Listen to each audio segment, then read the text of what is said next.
हे पार्थ,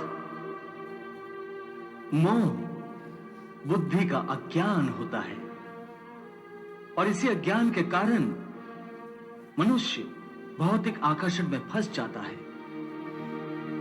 वो जानता नहीं कि देह तथा समस्त भोग नश्वर है, मिथ्या है। जब मनुष्य सत और असत अथवा नित्य और अनित्य का भेद जान जाता है, तब वो निरासक्त हो जाता है। उसे किसी भी चीज का आकर्षण नहीं रह जाता। इसका दूसरा अर्थ है मोह का त्याग करना तथा मोह का लोप होने पर मनुष्य किसी भी प्रकार से किसी भी वस्तु की ओर आकर्षित नहीं होता। हे पार्थ, यथार्थ ज्ञान की प्राप्ति होने के बाद मोह का त्याग होता है। आत्मिक योग बल में वृद्धि हो जाती है। योग बल के कारण मन स्थिर हो जाता है।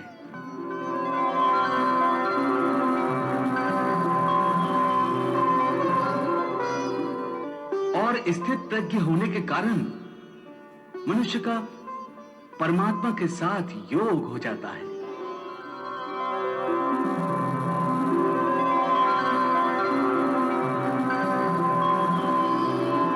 पार्थ, तुम भी आत्मिक योग बल द्वारा अपनी अंतरात्मा में झांक कर परमात्मा को देखने का प्रयास करो।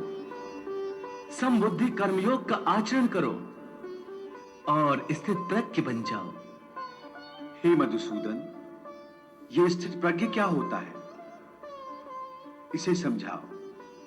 पार्थ, दुख भोगते हुए भी जिसके मन में उद्वेग नहीं होता और न ही जो सुख की लालसा रखता है तथा जिसके हृदय में क्रोध, मोह, भय आदि विकारों के लिए कोई स्थान नहीं होता, वो मनुष्य स्थित प्रज्ञ है।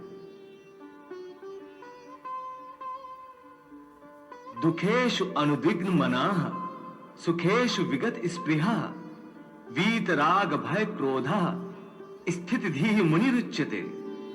हे पार्थ, स्थित प्रज्ञ महापुरुष सुख दुख प्रत्येक अवस्था में आत्मिक शांति प्राप्त कर लेता है।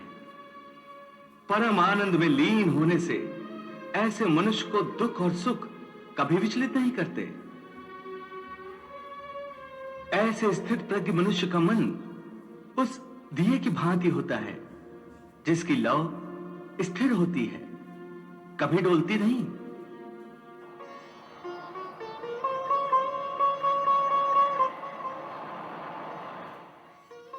प्रभु, दिए की लौ अधिक समय तक अचल और अडोल तो रहती नहीं। वो हवा के हल्के से झोंके से भी तड़पने लगती है।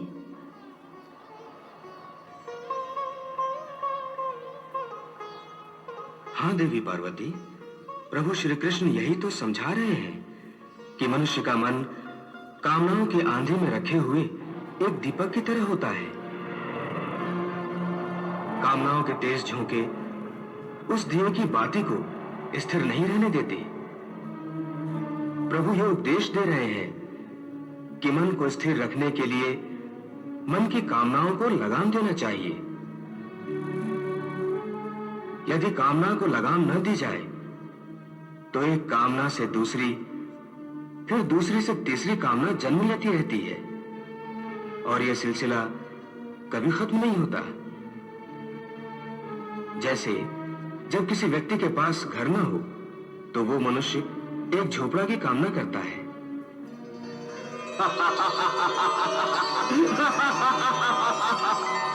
झोपड़ा मिल जाता है तो उससे बड़ा घर चाहता है, फिर उससे भी बड़ा घर, और फिर राजमहल की कामना करता है।